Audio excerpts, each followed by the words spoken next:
The extended infusion set and extended reservoir can both be worn for up to 7 days. However, you may require more insulin than the extended reservoir can hold.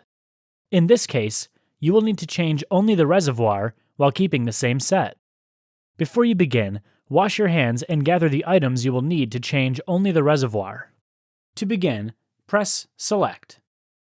Select the reservoir and set icon. Select New Reservoir. Now you will need to disconnect the sight connector from the cannula housing. Gently hold the cannula housing steady with your finger. Then, squeeze the sides of your sight connector and pull it away from the cannula housing. Be sure you do not remove the cannula housing from your body. Remove the reservoir from your pump by turning the tubing connector counterclockwise. Disconnect the infusion set tubing connector from the used reservoir. Place the tubing on a clean surface. Do not throw it away. Safely dispose of the used reservoir.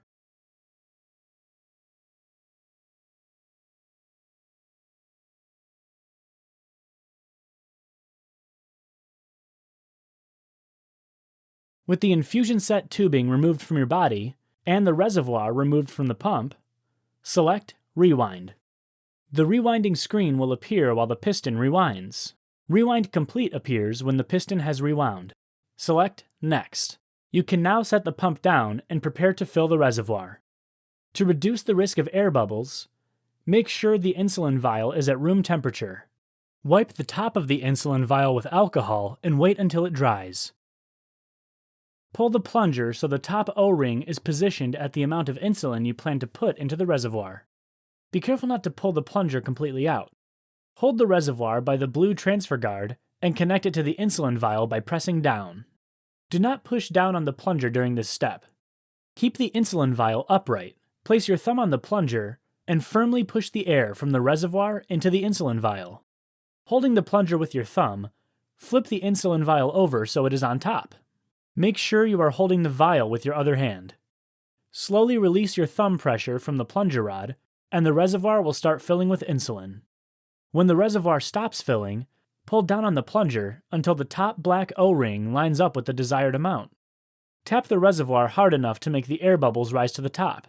Slowly push up on the plunger rod to move the air bubbles back into the insulin vial. Pull down on the plunger to fill the reservoir to the number of units desired. Repeat as needed until air bubbles are removed from the reservoir. Look in the window of the blue transfer guard to make sure no air bubbles remain. To avoid getting liquid on the top of the reservoir, flip the vial over so it is upright. With the vial down on the table, hold the transfer guard with one hand. With your other hand, turn the reservoir counterclockwise and then pull straight up to remove it from the transfer guard. Be careful not to press on the O-rings. Disconnect the transfer guard from the vial and dispose of it properly. Make sure both the top of the reservoir and the inside of the tubing connector are dry before connecting them. Liquid can temporarily block the vents on the tubing connector. If any liquid has gotten on the top of the reservoir or inside the connector, start over again with a new reservoir and set. Pick up the tubing you laid aside by the tubing connector and place it on the top of the reservoir. Find the right position by turning and gently pushing the tubing connector until you feel it slide smoothly in place. Turn the tubing connector clockwise until the reservoir and tubing connector lock with a click. The tubing connector should not be loose or come apart from the reservoir. Tap the reservoir to make any air bubbles rise to the top of the reservoir.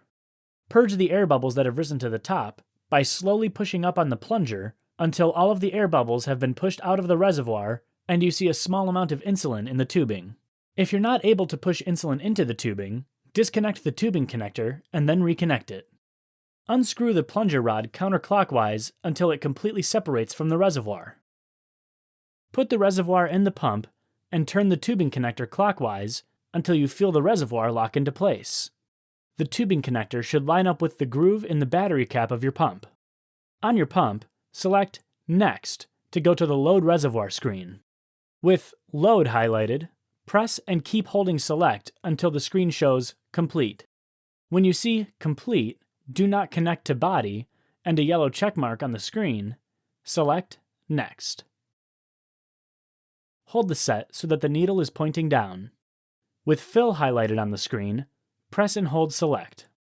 The pump screen will display the amount of insulin being moved through the tubing.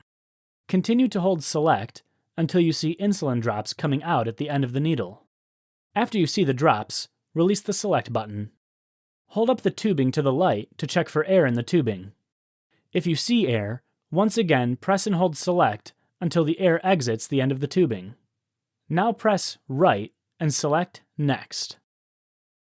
Since you did not change the infusion set, the cannula does not need to be filled. Press Right and select Done. Hold the cannula housing steady with your finger, then push the site connector straight into the cannula housing until you hear a click. Remember, 1 to 3 hours after changing your reservoir, you should check your blood glucose.